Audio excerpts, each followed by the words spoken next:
સુરતના રાંદેર વિસ્તારમાં 10 વર્ષથી ચાલતી નકલી વિઝા ફેક્ટરીનો પર્દાફાશ, મુખ્ય સૂત્રધાર પ્રતિક શાહ પકડાયો। સુરત શહેર ફરી એકવાર ચર્ચામાં આવ્યું છે, કારણ કે પીસીબી અને એસઓજીની સંયુક્ત ટીમે અડાજણ વિસ્તારમાંથી મોટી કાર્યવાહી કરી નકલી વિઝા બનાવતી ફેક્ટરીનો ભંડાફોડ કર્યો છે। આ રેકેટનો મુખ્ય સૂત્રધાર પ્રતિક શાહ છે, જેને પોલીસે રંગે હાથ ઝડપી લીધો છે। આરોપી પ્રતિક શાહ એક રીઢો ગુનેગાર પ્રતિક શાહ ઉર્ફે અભિજીત નિલેશ શાહ સુરતનો રહેવાસી છે। તે પહેલેથી જ નકલી વિઝા કેસોમાં પકડાયો હતો અને તેના પર 12 ગુના નોંધાયેલા છે। ઉમરા પોલીસ સ્ટેશનમાં 9, વડોદરા ગોરવા પોલીસમાં 1 અને આઈજીઆઈ એરપોર્ટ પોલીસ સ્ટેશનમાં 2 ગુના નોંધાયા છે। લગભગ 1 વર્ષ પહેલા દિલ્હી પોલીસે આ જ વિઝા રેકેટનો પર્દાફાશ કર્યો હતો અને પ્રતિક શાહને પકડી પાડ્યો હતો। તે સમયે મોટી સંખ્યામાં નકલી visa, stickers, rubber stamp, dice અને મશીનરી જપ્ત થઈ હતી। 6 મહિના પહેલા જ તે જામીન પર છૂટ્યો હતો, પરંતુ સુધરવાના બદલે તેણે ફરીથી પોતાના ઘરે નકલી વિઝાની ફેક્ટરી શરૂ કરી દીધી હતી। કેવી રીતે બનાવતો હતો નકલી વિઝા?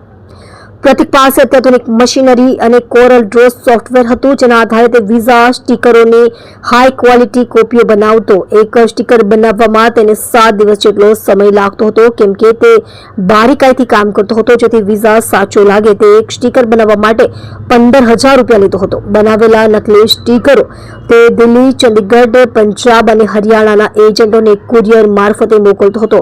પોલીસે પ્રતિક શાહને પકડીને વધુ પૂછપરછ શરૂ કરી છે। તેની સાથે જોડાયેલા 6 એજન્ટોને વોન્ટેડ જાહેર કરવામાં આવ્યા છે।